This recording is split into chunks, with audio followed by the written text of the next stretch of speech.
చూస్ country delight, live better. ఇప్పుడే country delight యాప్ని download చేసుకోండి.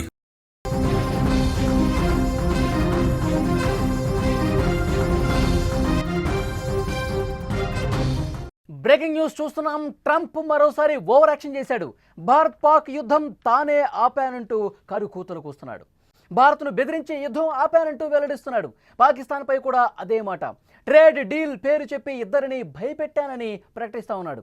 యుద్ధాన్ని తాను ఆపినట్టు ఇప్పటికీ 19వసారి డొనాల్డ్ ట్రంప్ చెప్పాడు. ట్రంప్ వాదనను భారత్ గతంలోనే తీవ్రంగా ఖండించింది.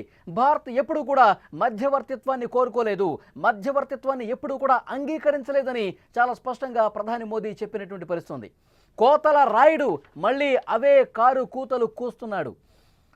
ప్రపంచంలో పలు దేశాల మధ్య ఉద్రిక్తతలను తానే పరిష్కరించాలని చెప్పుకుంటున్న ట్రంప్ మరొకసారి భారత్ పాక్ యుద్ధాన్ని ఆపానంటూ సంచలనమైన వ్యాఖ్యలు చేస్తూ ఉన్నాడు. ఏకంగా భారత్ను బెదిరించానని అగ్రరాజ్య అధ్యక్షుడు మరొకసారి చెప్పడం నవ్వు తెప్పిస్తోంది. యుద్ధం ఆగిన క్షణం అప్పటి నుంచి కూడా తానే వారు ఆపానంటూ గొప్పలు చెప్పుకుంటూనే ఉన్నాడు ట్రంప్. ఈ వాదనని భారతదేశం చాలా తీవ్రంగా ఖండించింది. రెండు దేశాల సైనిక కార్యకలాపాల డైరెక్టర్ జనరల్స్ స్థాయిలో ఈ చర్చలు జరిగాయి. ఆ చర్చల అనంతరం కాల్పుల విరమణ ఒప్పందం జరిగినట్టు చాలా స్పష్టంగా భారతదేశం చెప్పింది. ప్రధాని మోదీ నేరుగా ఫోన్ చేసి చెప్పాడు డొనాల్డ్ ట్రంప్కి. కానీ తన తీరు మాత్రం ఎక్కడో కూడా మార్చుకోవట్లేదు. డొనాల్డ్ ట్రంప్ దానికి ఒప్పుకున్నాడు. ఉద్రిక్తతలను తగ్గించుకోవడంలో అమెరికా పాత్ర అసలు ఏమీ లేదు. మీరు ఎందుకు ఇలాంటి వ్యాఖ్యలు చేస్తూ ఉన్నారు? మీరు ఎందుకు పదే పదే అత్యుత్సాహం ప్రదర్శిస్తూ ఉన్నారు? కేవలం మా రెండు దేశాలు మాత్రమే సైనిక అధికారుల స్థాయిలో చర్చలు జరిగి కాల్పుల విరమణ ఒప్పందానికి వచ్చాము. మధ్యలో మీ బిల్డప్ ఏంటి? ఇది ఎంత మాత్రము సరైనది కాదు, పద్ధతి కాదు అని వార్నింగ్ ఇచ్చిన పరిస్థితుంది. చాలా స్వీట్గా వార్నింగ్ ఇచ్చారు ప్రధాని మోదీ. కెనడాలో ఏదైతే G7 సమ్మిట్కి పాల్గొన్నప్పుడు అక్కడి నుంచి నేరుగా ట్రంప్కి ఫోన్ చేసి మాట్లాడారు. కానీ అప్పుడు ఓకే అన్నాడు, ఒప్పుకున్నాడు. మరొకసారి ఇలాంటి వ్యాఖ్యలు చేయను అన్నాడు. మరొకసారి నేను అత్యుత్సాహం ప్రదర్శించను, ఎస్ మీ రెండు దేశాలే ఈ కాల్పుల విరమణ ఒప్పందానికి వచ్చే యుద్ధాన్ని మీకు మీరే ఆపుకున్నారు అని చెప్పి ఆయన ఒప్పుకున్నాడు. కానీ మళ్ళీ పాడిన పాట పదే పదే పాడుతున్నటువంటి పరిస్థితి. ప్రపంచం ముందు చాలా డొనాల్డ్ ట్రంప్ అమెరికా అధ్యక్షుడు కమెడియన్ అయిపోయినటువంటి పరిస్థితి. ఎవరు కూడా నమ్మట్లా, ఎవరు కూడా ట్రంప్ ఏదైతే వ్యాఖ్యలు చేస్తూ ఉన్నాడో దాన్ని ఒప్పుకోని పరిస్థితి కనిపిస్తుంది. ప్రపంచం ముందు నవ్వుల పాలైపోతున్నాడు డొనాల్డ్ ట్రంప్. పాకిస్తాన్తో ఉద్రిక్తతలను తగ్గించుకోవడంలో అమెరికా ఎలాంటి పాత్ర పోషించలేదని పదే పదే చెప్తానుంది. వాషింగ్టన్ ప్రమేయం లేకుండా స్వయంగా నిర్ణయం తీసుకున్నామని భారత్ చెప్తోంది.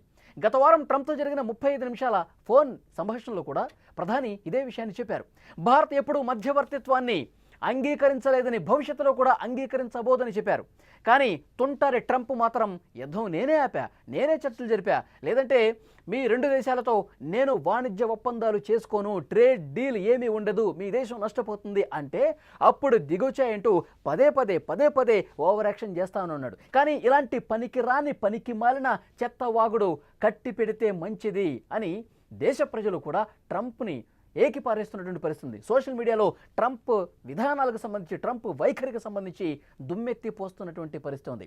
భారత్ పాక్ మధ్య యుద్ధాన్ని తాను ఆపినట్లు చెప్పడం ఇది 19వసారి.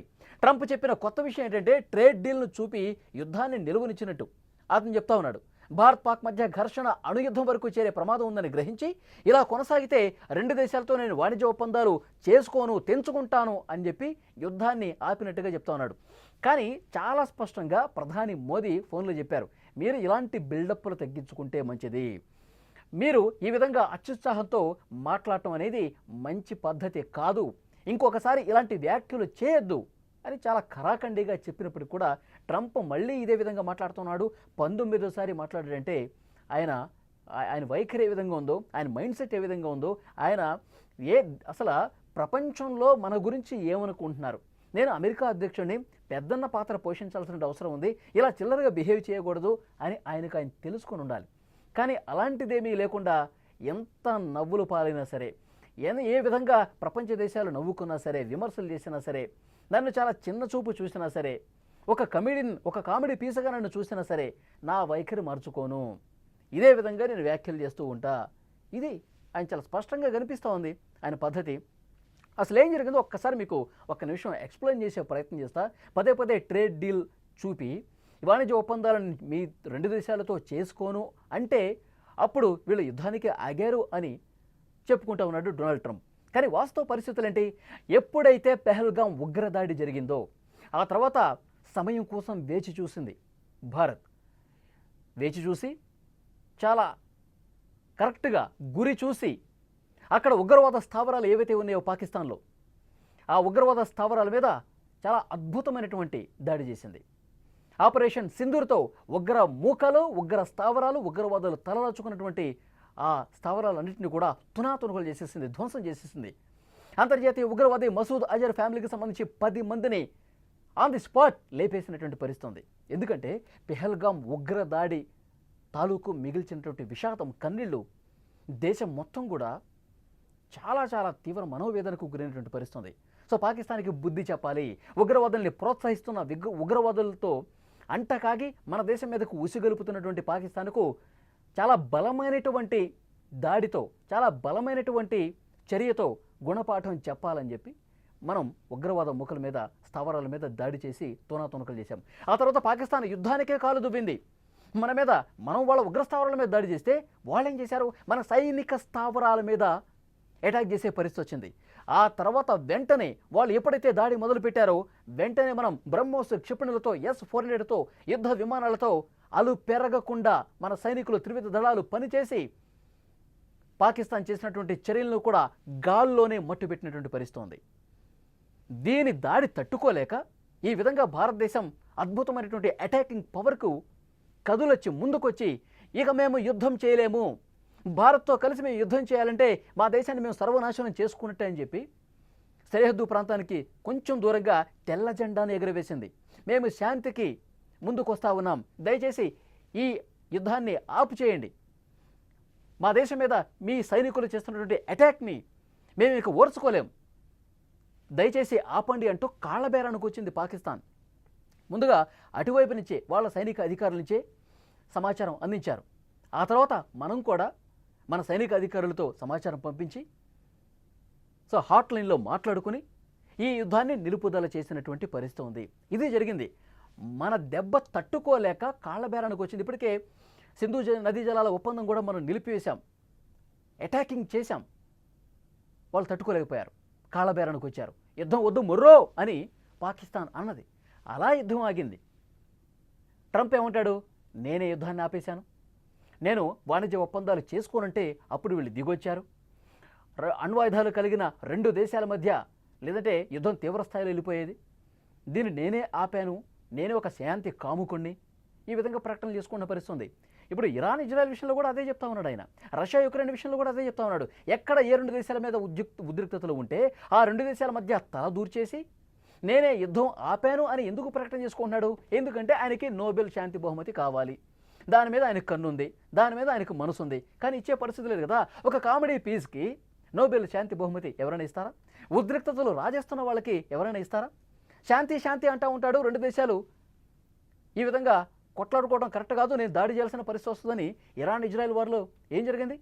ఇరాన్కి సంబంధించిన అణ్వస్త్ర కేంద్రాల మీద చాలా బలంగా బ్లంకర్ బ్లస్టర్లతో ఆయన దాడి చేసినటువంటి పరిస్థితి ఉంది. చాలా బలమైన దాడి ఇరాన్ అణు కేంద్రాల మీద చేశాడు.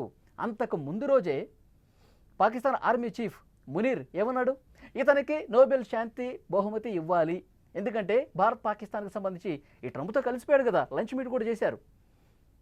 మా 2 మధ్యల ఉద్రిక్తతలు తగ్గించడం కోసం ఆయన చాలా గొప్ప హృదయంతో పనిచేశాడు, ఆయనకి నోబెల్ శాంతి బహుమతి ఇవ్వాల్సిందే అని ప్రకటన చేసిన తర్వాతి రోజే ఇరాన్కి సంబంధించిన అణు కేంద్రాల మీద బలమైనటువంటి దాడి చేశారంటే, అణు కేంద్రాలని ధ్వంసం చేసే ప్రయత్నం జరిగిందంటే మరి డొనాల్డ్ ట్రంప్కు ఏ విధంగా నోబెల్ శాంతి బహుమతి వస్తుంది? ఆయనకు తెలుసు రాదని. అయినప్పటికీ ఆయన నేనే దేశాల మధ్య యుద్ధాలు ఆపేసి ఒక శాంతి కాముకునిగా, ప్రపంచ శాంతి దూతలాగా ఆయన ప్రొజెక్ట్ చేసుకోవడంలో భాగంగా కామెడీ పీస్గా తయారైపోతున్నాడు లాస్ట్కి. ఇప్పుడు 19వ మళ్ళీ భారత్ పాకిస్తాన్ మధ్య యుద్ధాన్ని నేనే ఆపానంటే, ఒకసారి ప్రకటన చేశాడు మోదీ వార్నింగ్తో, ఎస్ నేను యుద్ధాన్ని ఆపలేదు. ఇద్దరూ కూడా, మోదీ కావచ్చు, ఆసిమ్ మునీర్ కావచ్చు, ఇద్దరూ కూడా తెలివైనటువంటి వ్యక్తులు, వీళ్ళే మాట్లాడుకుని యుద్ధాన్ని క్లోజ్ చేసుకుని చెప్పాడు కదా. మళ్ళీ ఇప్పుడు 19వ నేనే యుద్ధాన్ని ఆపానండి. ఎంత దారుణం! అసలు ఇలాంటి అమెరికా అధ్యక్షుడిని గతంలో మనం ఎప్పుడైనా చూసామా? ఈ విధంగా వింత ప్రవర్తన, విచిత్రంగా మాట్లాడే వాళ్ళని, మాట మార్చేసే వాళ్ళని, తుంటరిగా మాట్లాడే వాళ్ళని మనం గతంలో ఏ అమెరికా అధ్యక్షుడినైనా ఈ స్థాయిలో చూసామా? ఇలాంటి ప్రవర్తన చూసామా? ఏమంటారు? సో డెఫినెట్గా మీరు కామెంట్ రూపంలో తెలియజేయండి. సుమన్ టీవీ చూస్తున్న ప్రేక్షకులు, ఈ వీడియో చూస్తున్న ప్రేక్షకులు ట్రంప్ వైఖరిని ఏ విధంగా అర్థం చేసుకోవాలి? పదే పదే యుద్ధాన్ని నేనే ఆపాను అని మాట్లాడుతున్న ట్రంప్ మాటల్ని ఏ విధంగా అర్థం చేసుకోవాలి? కామెంట్ రూపంలో తెలియజేయండి.